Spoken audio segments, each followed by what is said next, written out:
Hello dear student friends. The experiment which we are going to perform today is resonance tube to determine velocity of sound. So this is our aim. The apparatuses that we require for today's experiment are first this resonance jar.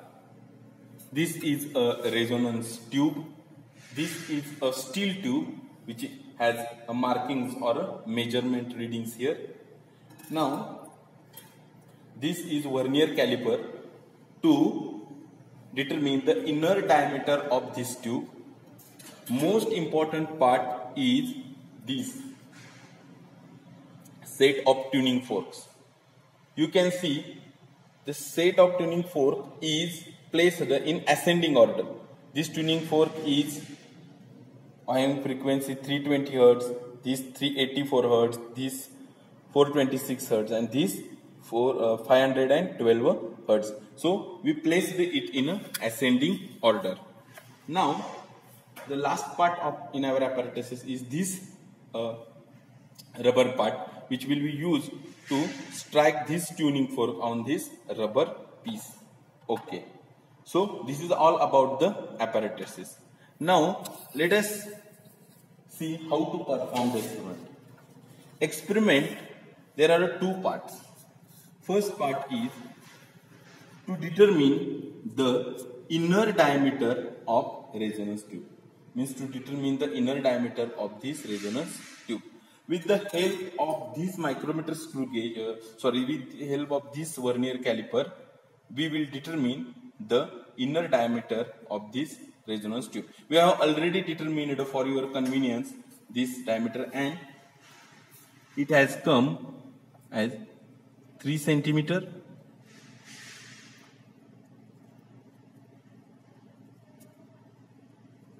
Okay, so 3 centimeter.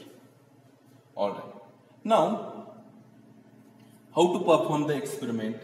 So we have to put the first tuning fork, which has a value 320 Hz.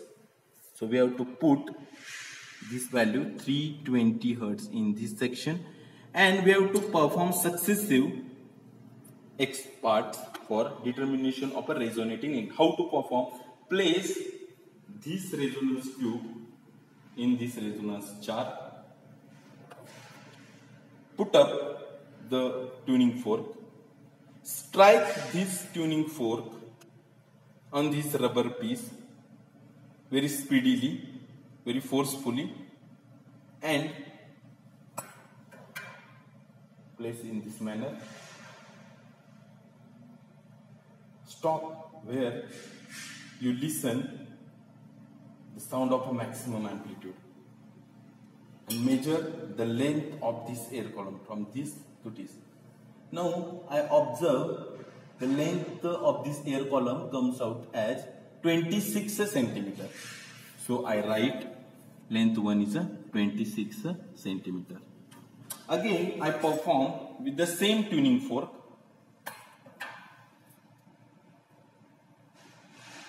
Stop where you get maximum. Here I get the maximum sound, maximum amplitude, and I again note down the reading, and this reading is also 26 centimeter.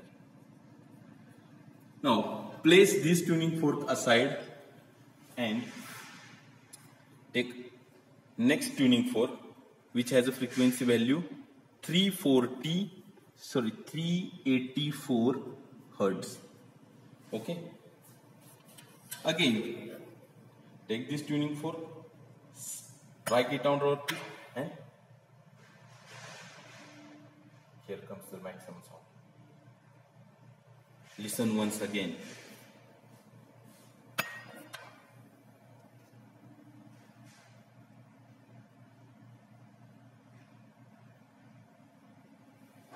And this reading is 22.5. 22.5. So you have to perform number of observations for 426 Hz, for 512 Hz, and you have to take the readings of resonating length, and all this part, remaining part, is of calculations. So by doing this calculation means come out with a mean resonating length. In resonating length, add end correction.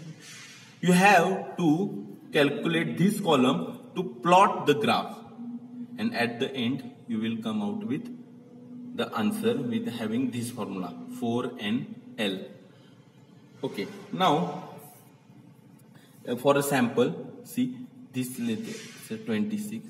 So this with adding end correction is 9, and if we calculate it means 4 into this. Let me calculate. Okay, after calculation the readings come out something around 34,000 something. Okay, so around 34,000 something. So 34,000 centimeter per second would be the reading. Just I have made it orally, so most accurate we will come out with the help of a calculator. Okay, accordingly you have to take these resonating lengths, calculate its mean, and come out with the answer. Again you have to place the graph or plot a graph frequency against 1 upon L, and with the help of that graph also you can calculate the velocity of sound in air. Okay, so this is all about velocity of sound in air with the help of this resonating jar and resonating tube. Thank you.